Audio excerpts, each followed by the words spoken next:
Bismillahirrahmanirrahim. Assalamualaikum warahmatullahi wabarakatuh. Alhamdulillahirabbil alamin. Alhamdulillahilladzi hadana lihada wa ma kunna linahtadiya laula an hadanallah. Asyhadu an la ilaha illallah wahdahu la syarikalah. Wa asyhadu anna Muhammadan abduhu wa rasuluhu la nabiyya ba'dah. Allahu Akbar. Allahumma ahillahu alaina bil amni wal aman, bil amni wal iman, was salamati wal islam, wat taufiqi lima tuhibbu wa tarda. Jamaah salat Isya dan Tarawih yang dirahmati Allah Subhanahu wa taala. Alhamdulillah, malam ini Allah Subhanahu wa taala memperkenankan kita pada akhirnya bertemu kembali dengan tamu yang sangat istimewa, yaitu bulan Ramadan. Apa yang tadi saya baca di awal adalah doa yang diucapkan Nabi di malam pertama Ramadan ketika melihat hilal.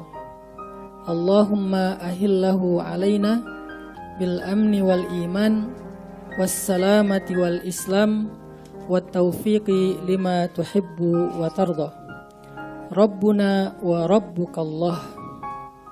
Ya Allah, tampakkanlah hilal ini kepada kami dalam keadaan iman, dalam keadaan aman, dalam keadaan Islam, dalam keadaan selamat, dan dalam keadaan mendapatkan taufik untuk beramal solih dengan apa yang Engkau ridhoi.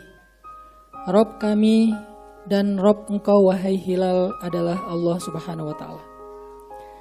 Semoga dengan kita mengucapkan ini di awal khutbah malam ini, Allah berikan kepada kita al-amnu wal aman, wassalamatu wal islam, wat taufik kepada apa yang Allah ridhai.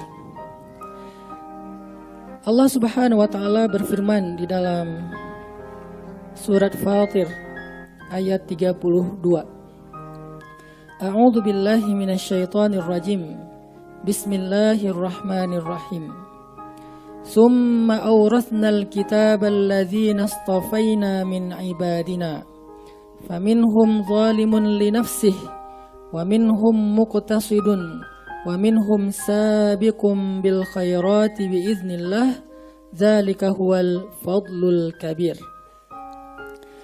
Kemudian kami wariskan Alkitab ini kepada hamba-hamba yang telah kami pilih di antara hamba-hamba kami. Maka kemudian di antara mereka ada yang menzolimi diri mereka sendiri. Di antara mereka ada yang pertengahan. Dan di antara mereka ada yang bersegera kepada kebaikan-kebaikan dengan seizin Allah. Yang demikian itulah karunia yang sangat besar. Shadaqallahul azim.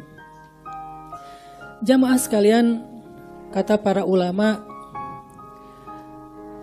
banyak sekali dari kaum muslimin yang tidak memahami hakikat dari bulan suci Ramadan. Mereka sering salah paham terhadap Ramadan, baik mereka menyadarinya ataupun tidak menyadarinya. Di antara mereka ada yang menganggap Ramadan itu sebagai sebuah musim dalam perjalanan waktu dalam satu tahun. Musimnya makan enak, musimnya buka puasa bersama dengan teman-teman, musimnya reuni dengan berbagai macam komunitas, musimnya untuk bisa melakukan olahraga ringan setelah sholat subuh, musimnya mengurangi jadwal-jadwal yang berat dalam pekerjaan, atau bahkan musimnya untuk mendapatkan banyak keuntungan dalam urusan pekerjaan dan dunia. Sebagian orang berpikir Ramadan adalah musim seperti itu. Sehingga jika mereka bahagia dengan Ramadan, itu karena alasan-alasan tadi. Alasan karena ingin reuni dengan teman-teman. Mulailah mereka merencanakan itu dengan sungguh-sungguh. mencari tempat yang bagus, mencari waktu yang tepat, mengajak satu demi satu di antara teman-temannya di grup, japri, dan seterusnya. Mencari menu yang tepat, membuat rundown acara yang nyaman, yang hebat, yang semuanya berkesan. Mereka persiapkan segala sesuatu untuk tujuan tersebut karena mereka memahami Ramadan adalah itu. Ramadan adalah musimnya reuni. Ada juga yang berpikir bahwa Ramadan adalah musimnya untuk lebih sering bertemu dengan keluarga. Sehingga mereka rebutan duluan berlomba-lomba untuk bisa sampai ke rumah sebelum waktunya berbuka puasa. Kemudian mereka mempersiapkan makanan yang paling nikmat di atas meja rumah makan di rumah mereka. Mereka berharap semua keluarga mereka berkumpul. Kemudian mereka akan mengurangi jadwal kegiatan mereka di luar rumah agar lebih banyak di rumah. Mereka persiapkan segala sesuatu untuk kebutuhan tersebut karena mereka memahami Ramadan adalah musimnya atau momennya keluarga.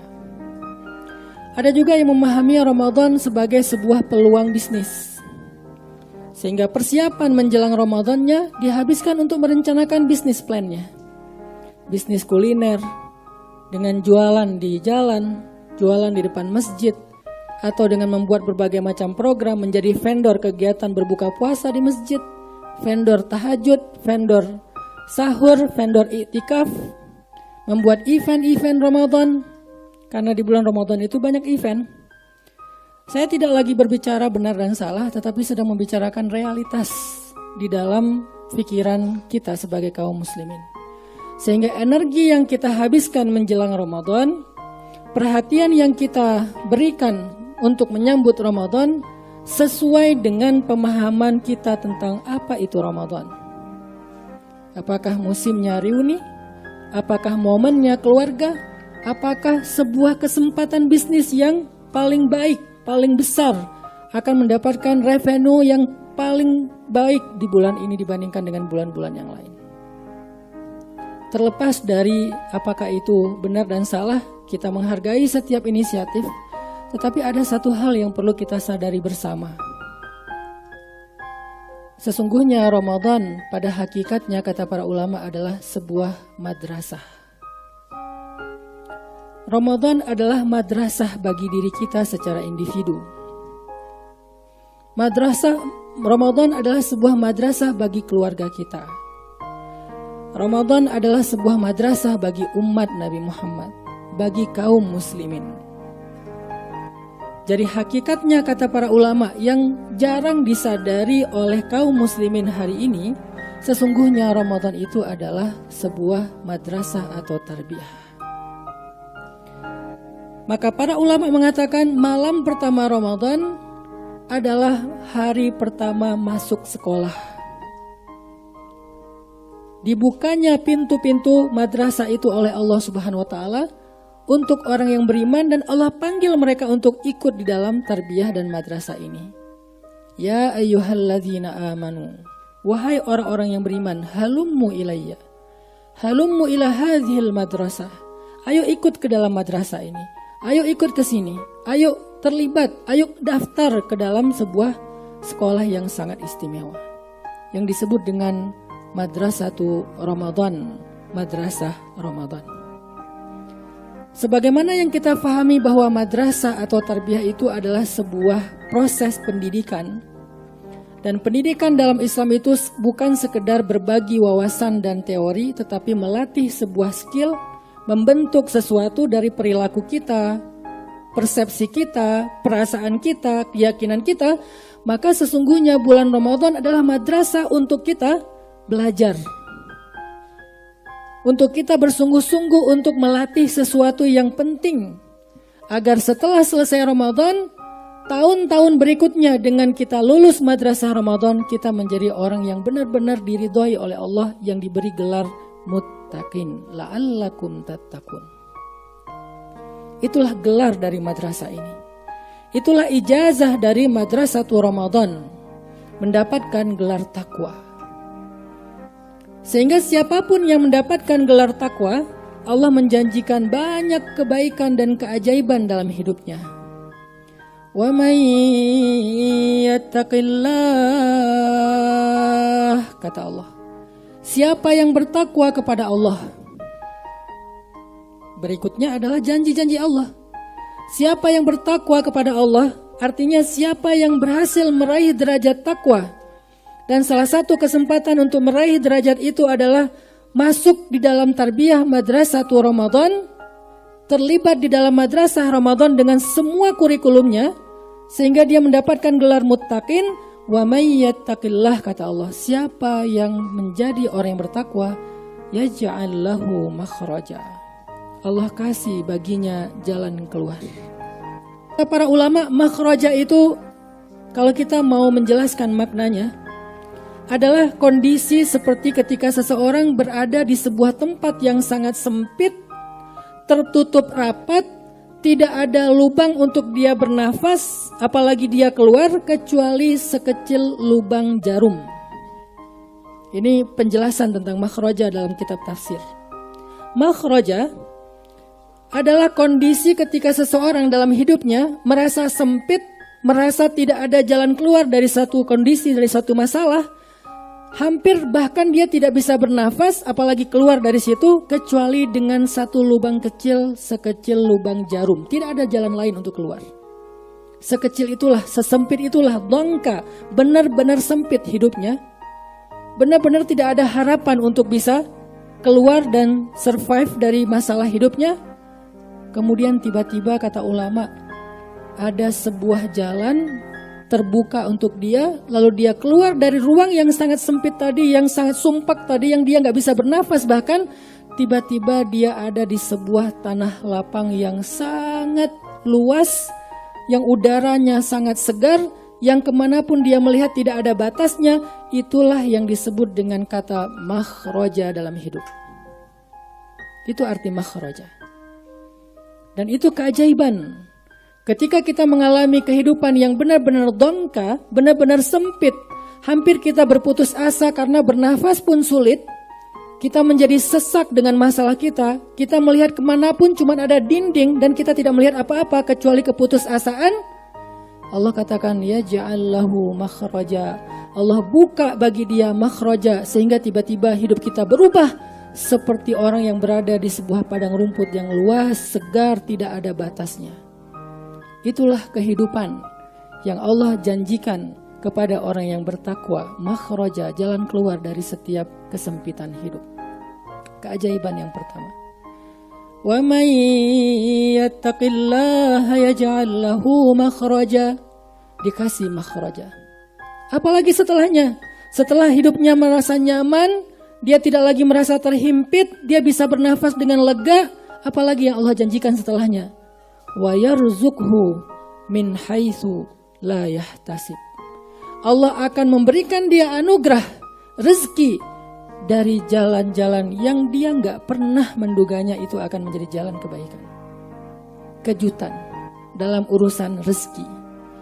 Bisa dalam bentuk keluarga yang sakinah, mawaddah, warahmah, tiba-tiba dibikin nyaman keluarganya yang tadi hampir berantakan. Bisa diberikan keturunan yang solih-solihah yang dia hampir berputus asa dengan kondisi anak yang selalu membantahnya. Bisa diberikan kemudahan dalam karirnya, tiba-tiba dia melejit dalam urusan karirnya. Bisa dikasih rezeki yang memang dia tidak pernah terduga-duga dalam bentuk materi. Bisa dia diberikan rezeki dalam bentuk kesehatan yang tadi dia hampir berputus asa untuk sembuh dari satu penyakit. Min haitsu la yahtasib. Ke siapa Allah berikan kejutan yang kedua ini, kebaikan yang kedua ini? Orang yang wa may yattaqillah, orang yang takwa. Apalagi Allah janjikan masih di dalam paragraf yang sama. Wa may yattaqillaha yaj'al lahu min amrihi yusra. Siapa yang bertakwa kepada Allah, Allah ulangi lagi kalimat yang sama, yaj'al lahu min amrihi yusra. Allah jadikan dalam segala urusannya ada kemudahan. Dimudahkan segala urusannya.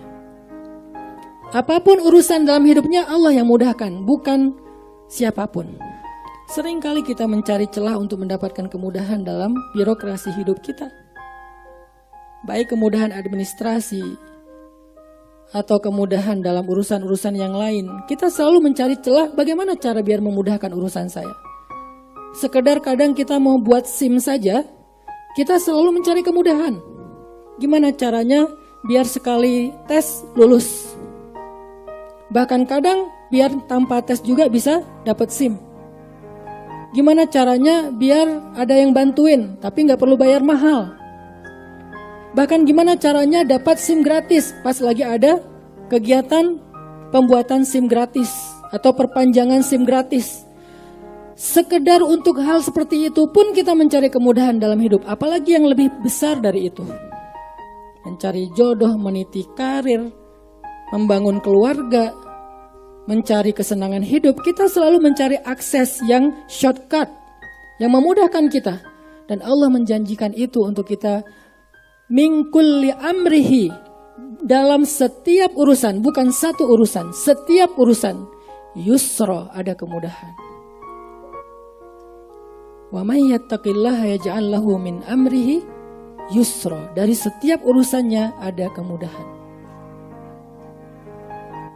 Masih banyak lagi janji-janji Allah untuk orang yang bertakwa. Ada di surat Ali Imran, ada di surat-surat yang lain juga, bahwa orang yang bertakwa itu ini baru urusan dunia. Dan belum selesai, masih banyak janji yang lain, kejutan-kejutan, keajaiban yang lain. Apalagi urusan akhirat.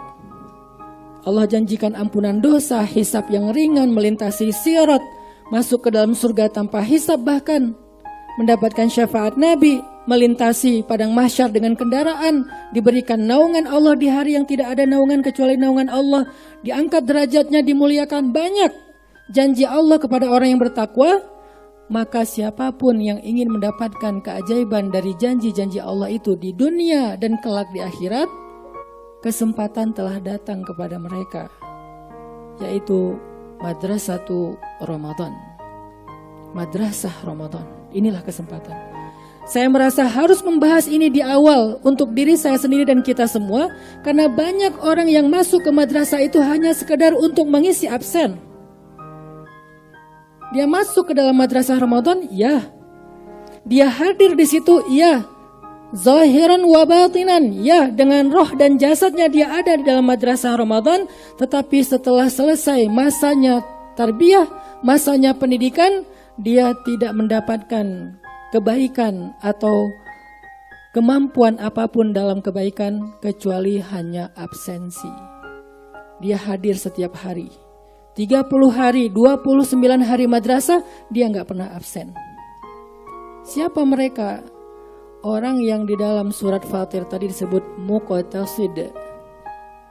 Golongan yang kedua. Golongan yang pertama, zalimun li nafsih. Dia nggak hadir di madrasah Ramadan. Walaupun madrasah itu telah datang. Walaupun madrasah itu membuka pintunya dengan lebar, dia nggak hadir.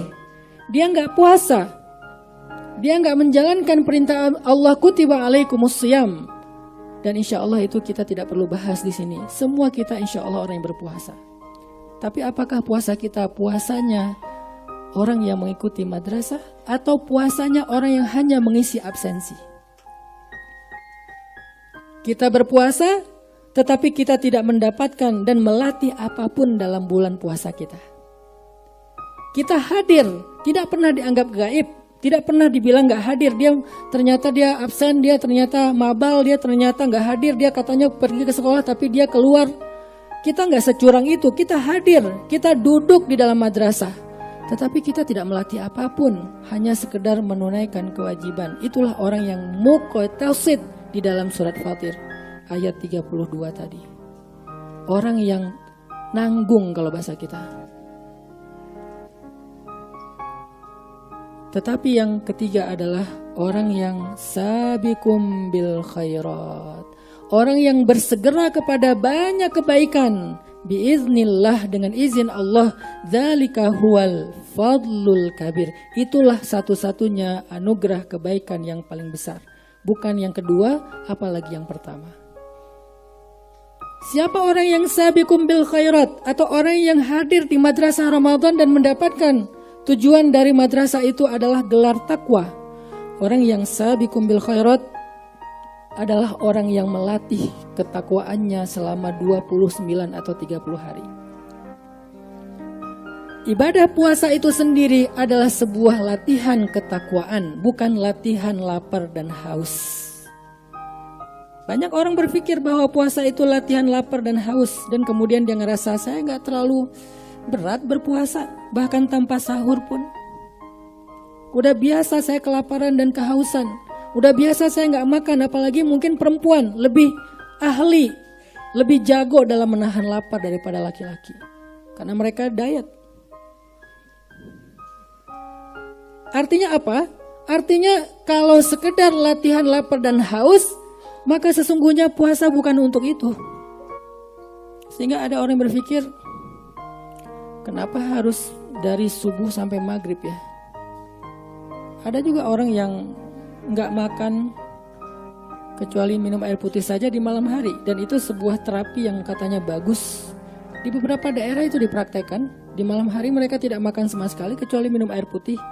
Mereka baru mulai makan jam 10 siang, jam 10 pagi, sampai jam 6 sore. Baru boleh makan. Dari jam 6 sore sampai jam 10 pagi hanya minum air putih saja. Dan itu secara medis katanya sangat sehat. Kenapa nggak begitu saja? Dan kenapa sih harus makan sahur? Bukankah tanpa sahur juga saya mampu? Kalau sekedar untuk latihan lapar dan haus, kita akan banyak mempertanyakan syariat, banyak mempertanyakan kurikulum dari madrasah Ramadan. Karena yang dilatih hanya lapar dan haus, dan kita lebih dari itu pun mampu. Sehingga banyak orang yang merasa bahwa gak butuh sahur dan gak terburu-buru juga untuk takjil. Masih tahan kok sampai jam 10 malam. Ternyata puasa itu sendiri adalah sebuah madrasah tarbiyah untuk melatih kita punya sebuah skill, namanya skill takwa. Apa itu? Kata Nabi, "Man lam yada qaulaz zur wal amal bihi falaysa lillahi hajatun fi ayyada'a ta'amahu wa syarabah." Siapa yang tidak meninggalkan ucapan yang buruk, dalam riwayat yang lain ucapan yang buruk, ucapan yang dusta, kesia-siaan dan perbuatan jahil, hal yang berdosa, maka Allah tidak butuh kepada usahanya meninggalkan makan dan minum. Artinya puasa sendiri bukan tentang menahan lapar dan haus, tetapi menahan diri dari perbuatan dosa. Mulai dosa lisan, dosa mata, dan dosa-dosa yang lain. Ini adalah dua simbol dosa. Bagi perempuan simbolnya ada di lisan, bagi laki-laki simbolnya ada di mata. Sehingga siapa yang tidak bisa menahan matanya, ini hanya simbolik, berarti semuanya. Atau tidak bisa menahan lisannya, maka Allah tidak butuh kepada usahanya untuk menahan dari makan dan minum seharian itu. Kenapa? Itulah madrasah skill takwa yang sedang dilatih. Supaya setelah 1 bulan kita melatih madrasah takwa kita, mentarbiyah, membentuk skill kita, maka setelah Ramadan harusnya kita menjadi orang yang bertakwa. Sudah beres dengan urusan itu. Berbeda dengan orang yang hanya melatih makan dan minum, setelah selesai Ramadan, saatnya merdeka. Udah boleh makan, bahkan sebelum berangkat sholat Idul Fitri ada sunnah makan dulu. Sehingga dengan demikian dia juga merasa bahwa semuanya juga udah merdeka, termasuk dosa mata, dosa lisan, perilaku, dan seterusnya. Udah bebas, gak seperti Ramadan. Itulah kesalahpahaman karena dia menganggap puasa sendiri adalah sebuah latihan lapar dan haus. Bisa nggak di bulan Ramadan ini kita melatih takwa, skill takwa, bukan ilmu takwa, bukan wawasan takwa, bukan menghafal ayat dan hadis tentang takwa, tetapi skillnya kita punya perilaku orang yang bertakwa. Menahan lisan dan mata kita. Apalagi skill yang dilatih dengan madrasah Ramadan yang disebut dengan skill takwa, melatih sholat yang rohah, sholat yang khusyuk. Karena rehatnya sholat itu ketika hati khusyuk. Kalau hati belum khusyuk maka sholatnya nggak mungkin rehat, pasti beban. Sehingga ketika mendengar suara azan ada rasa beban.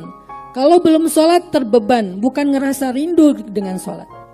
Maka di bulan Ramadan kita sedang dilatih sholat yang khusyuk agar mendapatkan rohatus sholah, rehatnya sholat.